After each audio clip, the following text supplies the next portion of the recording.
You've been in a lot of memorable movies, a lot of memorable TV routines. I'm just wondering, how long did it take you to get used to people coming up to you and suddenly start reenacting skits or quoting lines? It took about half a second because it was very flattering. It's nice. I mean, you know, I always wanted to do this since I was 4 years old. I wanted to be on Saturday Night Live since I was 11. Actually, ironically, Gilda Radner played my mom in a TV commercial when I was 10, and then a year later, you know, I had fallen in love with her during the 4-day shoot, and a year later, my brother, who used to taunt me mercilessly, said, "Your girlfriend's on this show." So we watched it, and it was Saturday Night Live, and I turned to everybody and said, "I want to be on this show," and then I got a chance to be on it, which was awesome. You know, an icon for me growing up was Robert Wagner, the thief. You know, It takes a thief, Alexander Monday. Yeah. Indeed, yes. We named our cat Alexander. Well, working with him, like, what surprising things did you learn about the epitome of class working on this film?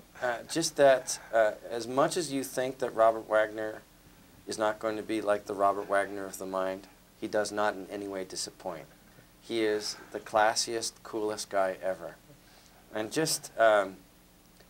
He's just great. I mean, he's great in the movie, and you know, I've been to dinner with him a couple times. And a little story is that they were doing love letters, Robert Wagner and Jill St. John, just outside of Toronto. And so I said to Robert Wagner, "Can my mom come?"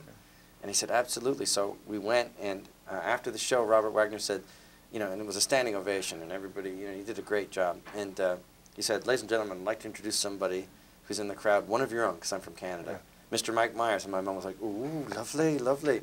And somebody who wouldn't be here, with somebody who is even more important, is Mrs. Myers, his mom.